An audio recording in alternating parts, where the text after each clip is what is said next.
है मसीह का प्यारा वचन, ये है वचन प्यारा। परमेश्वर के धन्य नाम की महिमा हो। प्रभात मनन के सत्र 2309 में आप सभी का बहुत ही विनम्रता के साथ स्वागत करता हूं। आइए आज के मनन के लिए हम पढ़ते हैं याकूब अध्याय 5 पद 14। यदि तुम में कोई रोगी है तो कलीसिया के प्राचीनों को बुलाए और वे प्रभु के नाम से उस पर तेल मल कर उसके लिए प्रार्थना करें।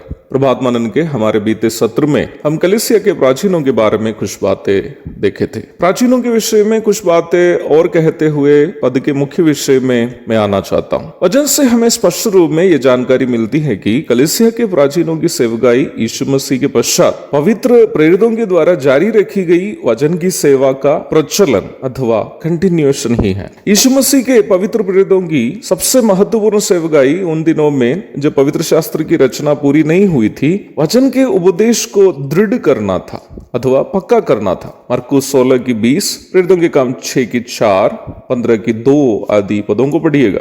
प्रेरितों की संख्या सीमित थी, आप जानते ही होंगे।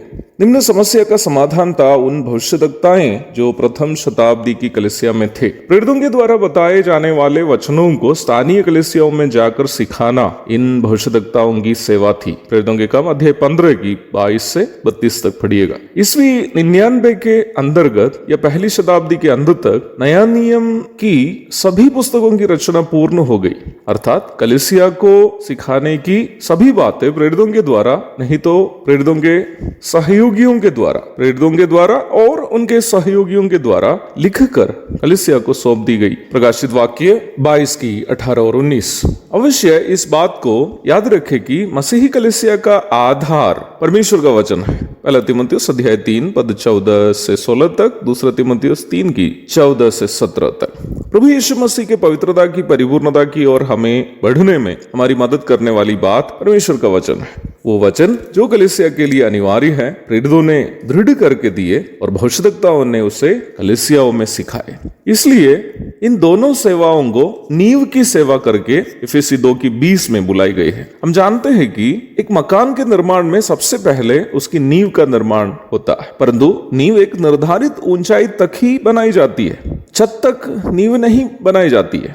इसका मतलब प्रेरित और भविष्यद्वक्ता की सेवा यदि नींव की सेवा हो तो निम्न सेवकाई एक निर्धारित समय तक के लिए ही थी। अंत में जीवित प्रेरित यूहन्ना था जिन्होंने पवित्र शास्त्र की अंतिम पुस्तक की रचना की। इसका मतलब प्रकाशित वाक्य की रचना एवं यूहन्ना की मृत्यु के साथ प्रेरितों की सेवा समाप्त हो गई। प्रेरितों की सेवा समाप्त होने के कारण स्वाभाविक रूप में भविष्यद्वक्ताओं की सेवा भी समाप्त हो गई, क्योंकि प्रेरितों के वचनों को जब लिखित रूप में उपलब्ध नहीं थे उसे कलीसियाओं में सिखाना भविष्यद्वक्ताओं की सेवा थी। प्रेरितों की शिक्षा जब पूर्ण रूप में अभिलेख अथवा रिकॉर्ड कर दिए गए तो भविष्यद्वक्ताओं की सेवा भी प्रेरितों की सेवा समाप्त होने के साथ साथ समाप्त हो गई। यद्यपि प्रेरित और भविष्यद्वक्ता की नींव की सेवा समाप्त तो हो गई हो, पवित्र आत्मा वचन का प्रचार तथा सिखाने की सेवा को समाप्त नहीं किया। आज निम्न सेवा उन क्षेत्रों में जहाँ कलीसिया नहीं है सुसमाचार प्रचारकों के द्वारा नहीं तो सुसमाचार प्रचार